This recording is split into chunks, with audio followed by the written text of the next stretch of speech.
بسم اللہ الرحمن الرحیم۔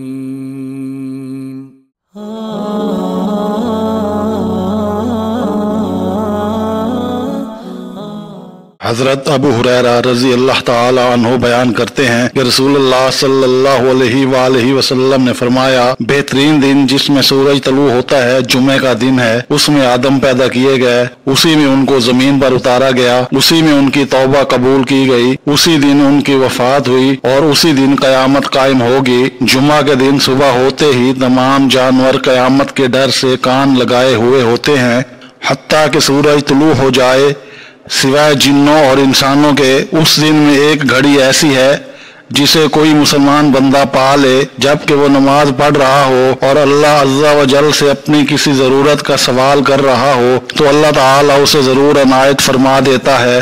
جناب کعب رحمۃ اللہ علیہ نے کہا، ایسا سال میں ایک دن ہوتا ہے؟ تو میں نے کہا نہیں، بلکہ ہر جمعے کو ہوتا ہے۔ تب کعب نے تورات پڑھی اور کہا، رسول اللہ صلی اللہ علیہ وآلہ وسلم نے سچ فرمایا۔ حضرت ابو ہریرہ رضی اللہ تعالی عنہ کہتے ہیں کہ میں بعد میں حضرت عبداللہ بن سلام رضی اللہ تعالی عنہ سے ملا اور ان کو جناب کعب رحمۃ اللہ علیہ سے اپنی مجلس کا بتایا تو حضرت عبداللہ بن سلام رضی اللہ تعالی عنہ نے فرمایا، مجھے معلوم ہے کہ یہ گھڑی کس وقت ہوتی ہے۔ حضرت ابو ہریرہ رضی اللہ تعالی عنہ کہنے لگے، میں نے ان سے کہا مجھے بھی یہ بتا دیجئے۔ تو حضرت عبداللہ بن سلام رضی اللہ تعالی عنہ نے کہا، یہ جمعہ کے دن آخری گھڑی ہوتی ہے۔ میں نے ان سے کہا، یہ آخری گھڑی کیسے ہو سکتی ہے، حالانکہ رسول اللہ صلی اللہ علیہ وآلہ وسلم نے فرمایا، مسلمان بندہ اسے پائے جبکہ وہ نماز پڑھ رہا ہو اور اس وقت میں نماز نہیں پڑھی جاتی۔ تو حضرت عبداللہ بن سلام رضی اللہ تعالی عنہ نے کہا، کیا رسول اللہ صلی اللہ علیہ وآلہ وسلم نے یہ نہیں فرمایا، جو شخص کسی جگہ بیٹھا نماز کا انتظار کر رہا ہو تو وہ نماز ہی میں ہوتا ہے حتیٰ کہ نماز پڑھ لے؟ میں نے کہا ہاں۔ کہنے لگے کہ بس یہی ہے۔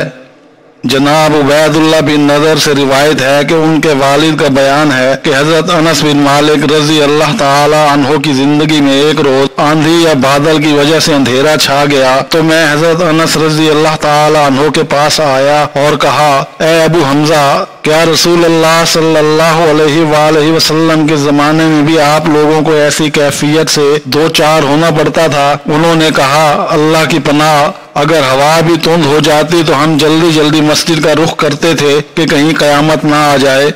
حضرت ابن عباس رضی اللہ تعالی عنہما بیان کرتے ہیں کہ میں نے نبی صلی اللہ علیہ وآلہ وسلم کو فرماتے سنا، جو کوئی مسلمان فوت ہو جائے اور پھر اس پر 40 آدمی کھڑے ہو کر جنازہ پڑھیں جو اللہ کے ساتھ کسی کو شریک نہ ٹھہراتے ہوں تو اس میت کے بارے میں ان کی سفارش قبول کر لی جاتی ہے۔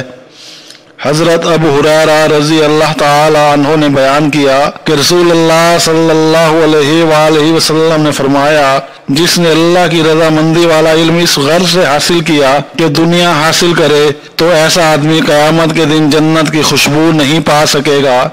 حضرت ابو ہریرہ رضی اللہ تعالی عنہ سے روایت ہے، رسول اللہ صلی اللہ علیہ وآلہ وسلم نے فرمایا، جو شخص کسی میت کو نہلائے وہ غسل کرے اور جو اسے اٹھائے وہ وضو کرے۔